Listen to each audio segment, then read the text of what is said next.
And welcome back, everyone, to Who Would Win Saturday's Who Would Win, pre-recorded on Friday. I'm not pre-recording the What If, just don't feel like doing it, so I'm just going to start the What If tomorrow like I normally would. And this one comes to us from Tanjiro, who asked the question, who would have fight? Lord Frieza from Dragon Ball Z and Dragon Ball Super, as well as a brief stint in GT.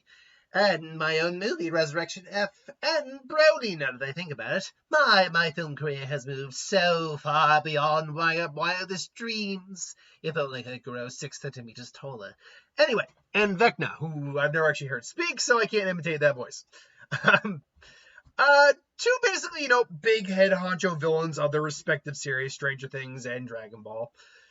Frieza is his actual species name is not known. It's widely called a frost demon, so that's what we call them.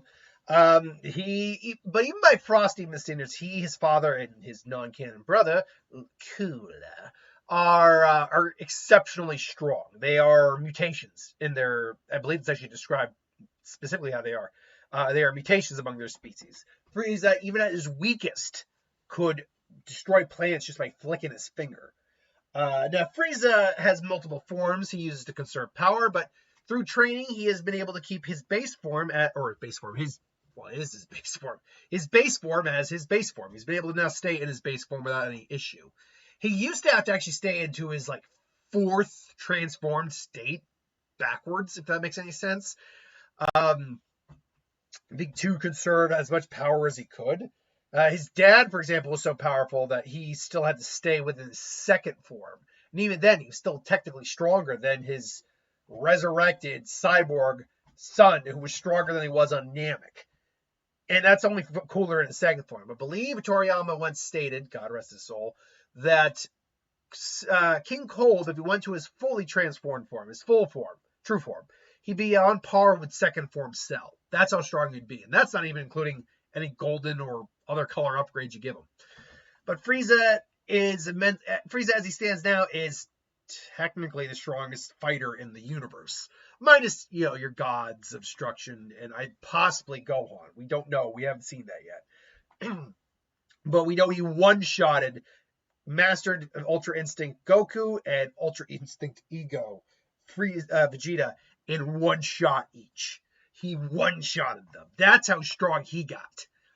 That means he is on a multi-universal level of power. He is a skilled warrior, capable of surviving with very little parts of his body. As long as his brain and heart are pretty much alive, he'll survive. At least for a surprising long amount of time. He would eventually die from blood loss, but yeah. Capable, obviously, key manipulation, energy blasts, and creating giant death spheres. Energy destructo discs, but homing destructo discs. He has multiple transformations. Now, obviously, the 4 base ones we know in the original series, the Golden Frieza transformation, and now the Black Frieza transformation, which is his strongest transformation. While not a martial artist, he is a very skilled fighter. He also moves, at well beyond light speeds. He's a cruel but capable tactician, and he's not easily manipulated. That being said, he still could be manipulated. Vecna. Now, full disclosure, I don't watch, or have never watched Stranger Things.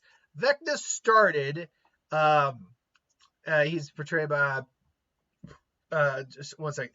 He was a fearsome enemy aligned with the Upside Down. Vecna had humble origins as the human Henry Creel. He experienced a traumatic incident involving stolen government technology and a shadowy entity. After this, his family noticed a permanent shift in his personality. He discovered he had a remarkable psychokinetic abilities in 1959. He used his powers to psychologically torture his family, eventually killing his mother and sister. His father, Victor, was falsely presumed to be the killer. Victor was imprisoned and driven further into madness. These would draw basically, yeah. He ultimately got left in the Upside Down after a while. I believe it was thought he was killed, and became a horrible fucking child killer just so he can increase his own power. His telepathy and psychic projections can reach others' minds, and basically he can manipulate their memories and use their fears against them. He can cast his consciousness beyond his body to explore the private lives of townspeople. His telepathic ability rested within him, but physically connecting to the vines of the Upside Down. via the jokes and points on his back, he would become immersed in meditative state and strengthening his powers. He can mentally manipulate individuals. This would cause his victims to hallucinate against their will. He would augment or replace their usual perceptions of reality with non-existent phenomena of his choosing, aka hallucinations. He hoped to psychologically break his victims by explaining their memories, trauma, and mental health issues. He would tailor and personalize each hallucination to maximize the destabilize effects of his victim's mental state. The hallucinations varied greatly from victim to victim. He had a calling card of sorts. As curse ritual entered its final stages, effective targets would see a unique grandfather clock, a particular relic from his childhood, eerily imposing the world around them. Mindscape creation. At some point, gained the ability to conjure vivid imaginary locations through his curse power. He could make his victims hallucinate themselves inhabiting these locations. The most distinctive of these locations was representative of his own mind. The realm was enveloped in a crimson fog and littered with organic black structures like sphere, with a spire-like appearance. Gate creation. Henry opened gates between the Upside Down and the world. So basically, he can just create portals to other dimensions, two-way portals to different dimensions, particularly the Upside Down and the real world. Psychic absorption. He would take everything from his victims, everything they will ever be, including their memories and abilities. Great to know. Basically, he can kind of just absorb them if he has them in his clutches. Hive mind connection. With the Mind Flayer at his side, his powers greatly expanded. The Mind Flayer's body could split into smaller pieces, which, while sharing collective consciousness, these smaller pieces could possess other creatures and beings, tying into the same core consciousness through the Mind Flayer. Vecna could connect various life forms with the shared hive mind. He also has extremely powerful telekinesis and pain inducement. He could control and manipulate solid matter with his mind. At first, the power was limited to lightweight objects, such as small animals in the hands of grandfather clocks. But through practice and training, he quickly grew powerful enough to influence fully grown humans and solid steel doors. Henry used his powers to make his victims levitate, proceeding to break all their bones in their body before finally crushing their eyes into the back of their skull. Additionally, he inflicted minor forms of injury and discomfort on his victims, such as nosebleeds and headaches. However, these symptoms might just be side effects of other psychic abilities. He's resistant to psychic abilities. He has apparently a regenerative healing factor. He developed the ability to quickly heal from non-fatal injuries. When Max tore out a vine in his neck, his non-human biology reacted and healed almost immediately. The vines in his neck reconnected near instantly with little sign of damage.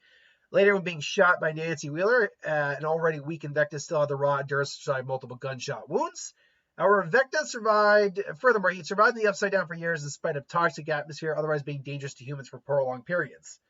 And last but not least, he has verbal manipulation. Even without his powers, he's proved to be highly manipulative. He tricked 11 into removing the Soteria inhibitor through careful devised plan. He befriended 11, told her that the other test subjects were planning to kill her. The Soteria, a major device of unknown technology that neutralizes a person's psychic abilities, is implanted. Or it can be implanted into him to weaken his powers. Exhaustion is another weakness of his. If Henry makes excessive continued use of his psychic abilities, he risks being severely fatigued. He explained to Eleven how he overexerted himself as a child, causing him to pass out and enter a coma for several weeks. Music can reach sensitive areas of the human brain, and that words alone cannot. So anyone playing music, as we saw with Master of Puppets being played, in that scene, I do have seen that scene. This exposed a weak point in him. Willpower. Psychics with stronger force of will can overpower Henry and attack him with their own abilities.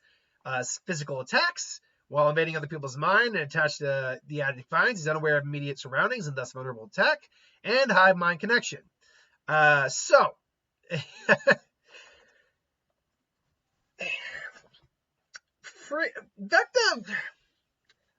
would be a cool opponent for someone who isn't a universal level threat.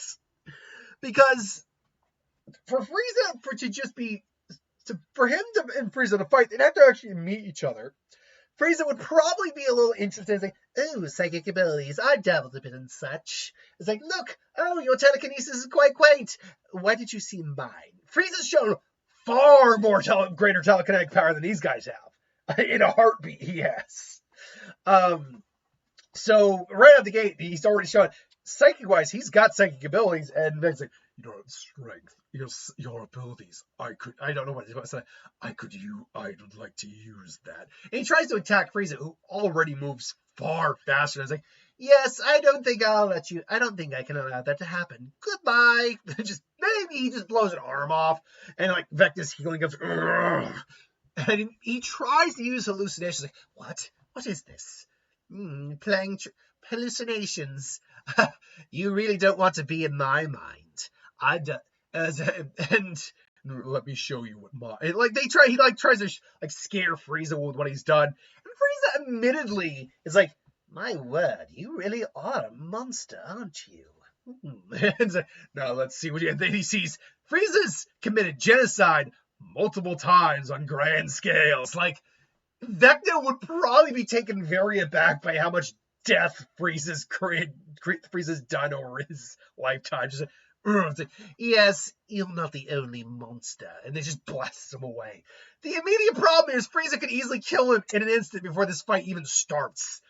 The only edge Vecna has, he has a more varied arsenal of psychic abilities, but not a very. But comparatively, Frieza, just telekinesis alone, Frieza has displayed stronger telekinesis than just about anyone in Stranger Things, be it Eleven or Vecna. And they've shown some very powerful telekinesis, but it strains their asses to an umpteenth degree. Frieza doesn't have that issue at all. Again, and then you add on the fact that even at his weakest, Frieza could blow up a planet like that, whereas Vecna cannot do that at all. Then this really just comes down to, when does Frieza get bored of the mind tricks and decide to blow up Vecna?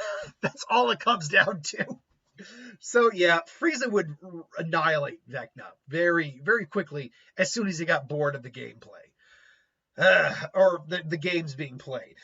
But maybe I'm wrong. Maybe you Stranger Things fans out there know better than I do and know a lot more about Vecna's power compared to Frieza than I know. So let me know in the comments below if you disagree, and if so, why? It's fine. We're all friends here. Till then, thanks for watching. Hope you enjoyed. Like, comment, share, and subscribe, and I'll see you folks for the next one.